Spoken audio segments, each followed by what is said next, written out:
It's like my For You page is full of whatever I just watched about, like the Sydney Sweeney thing, the getting invited on the group trip, the dog grooming place in Mooresville, North Carolina, where they were the one employee was caught like beating dogs, like the woman who married the PDF file and is threatening to sue anyone that talks slanderish about her husband. The AI about the bunnies on the trampoline. I also was fooled by that one. The whole situation about that CEO at the Coldplay concert. It's like the next thing that everybody's talking about. If I'm being completely honest, I'm just glad I'm not on the list, because I've been on that list many times and Anyway, my son and I are about to get in this pool with his rocks. He's obsessed with these rocks, and we organize them by color. I'm about to do that, so. Drunk self reveals about you. Let's talk about the people that can't stop once they have that first drink until either the booze is gone, the bar kicks them out, and even when the bar kicks them out, they try to continue the party somewhere else. If they're at a house party, they get irritated when people start leaving. Y'all know who I'm talking about. It can go days or weeks, even months without drinking, and they seem normal. But once they take that first drink, everything changes. Plans no longer matter. The night is no longer quiet. The only priority with them at that point is more. More people, more drinks, like more partying, more chaos. If you are the partner of the person that can't stop once they start, you're probably left wondering, why am I not enough? Why does it feel like alcohol always wins? Why can't they just stop? I need you to hear this. It's not about you, and it's not about their love for you. It's about something that I've been studying. It's called the phenomenon of craving. For some people, when alcohol hits their system, it triggers like a physical compulsion to keep going. It's how their brain is wired. The off switch in their brain does not work like ours. Like they may say, oh, I'm just gonna have 2, and they mean it. But once that alcohol hits their system, they are no longer in control. This reveals that their sober self is running from intimacy, from shame, from themselves. They're using alcohol to escape the very life that they promised to build with you. If you're the partner that craves connection with this person, you've even kicked people out of your own house to end the party, hoping that that person would choose you over the party or over drinking. I feel you. I was that person. I'm telling you right now, you are not crazy or dramatic. You're just never gonna be able to compete with something that they won't admit they have a problem with. You cannot love them into sobriety. That first drink will win every single time. And I hate to tell you this, but unless they get help, it's only gonna get worse, because they know they're hurting people that they love, and that leads to shame. Guess how they deal with shame? Yep, drinking more, and that leads to more damage and more shame. If you want to save your relationship, stop taking words as currency, because they don't mean anything without action. Set hard, non-negotiable boundaries. Okay, they're not threats, they're limits. Like, if you know you have a problem and you continue to keep drinking, this is what will happen. I did that, and it led to me kicking him out. And that's what it took for him to get sober. It's hard for a lot of these people to admit they have a problem, because addiction hates honesty. It took me years to leave because I kept holding on to this hope. And when I finally kicked him out, I felt like my life was falling apart, like I'd never be happy ever again. But now I'm happier than ever. So that can happen to you too. So I'm the DD for 4 of my friends that are here, and I'm about to leave, so I was just coming up to make sure they all closed out with you. Yeah, what are their last names? One is Little, and then there's Pounder, like quarter pounder, and Pickle, and I don't know how to say the other girl's last name. It starts with a T. It looks like Triceratops. Okay, Little, Pounder. Yeah, I wouldn't know how to say that last name either. It's looking like none of them closed out. None of them closed out? I gave them a 15-minute warning like 20 minutes ago. Can you please close them all out for me? Yeah, I can do that. Thanks. Hey, I told y'all I was leaving. I'm gonna close all of you out, okay? Because none of y'all closed your tabs. Be a friend of it. Alright, dude. Just tip whatever you think is good, okay? Alright, there you go, love. There's all 4 of them. Let me get you some waters to go and Here's a pen. That would be great.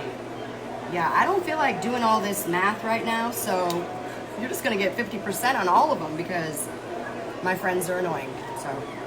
Thank you. You're awesome if nobody's told you tonight. There's you some to-go waters. Thanks. Yeah, they're gonna need these.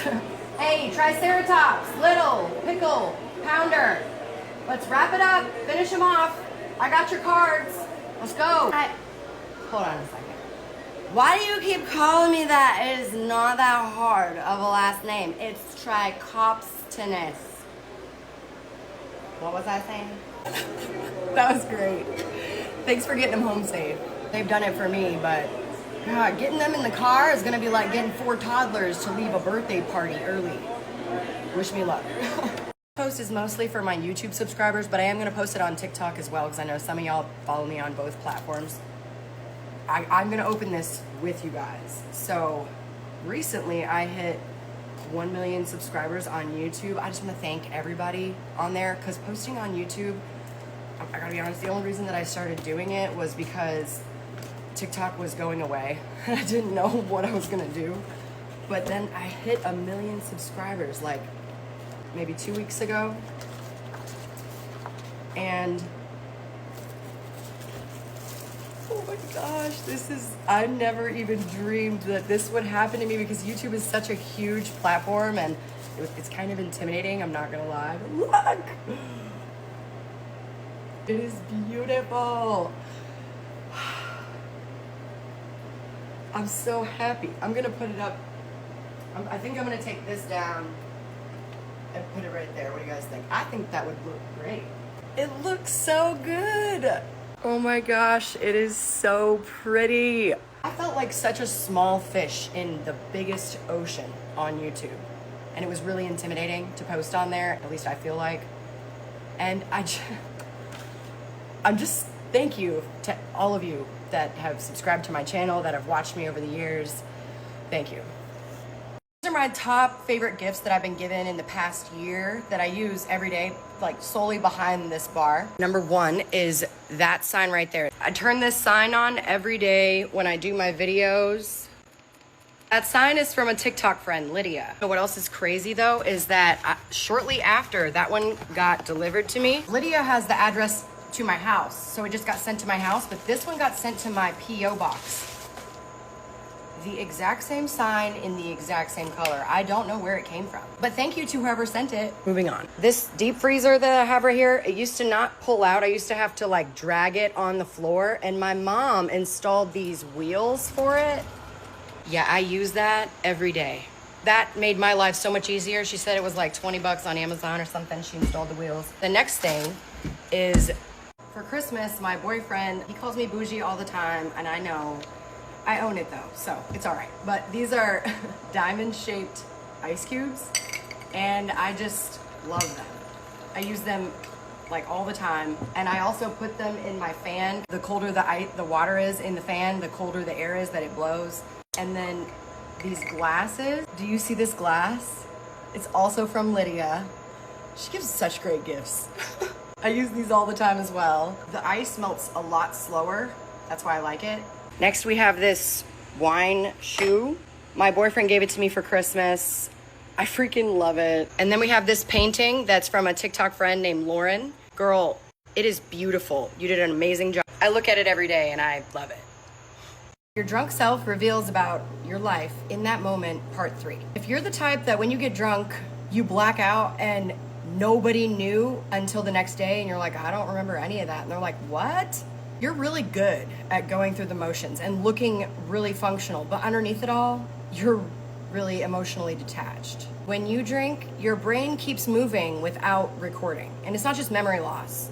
It's a reflection of how often you operate detached from your own experience. Your sober self may be ignoring your limits physically, emotionally, energetically, but you've learned how to override your body's warning signs. You've trained yourself to keep going whether it's safe or not. If you're the mirror drunk, like the vibe chameleon, so when the group is wild, you are. When the vibe is high, your vibe is high. When the group is calm, you're chill. It reveals that your sober self knows how to adapt really well and blend in.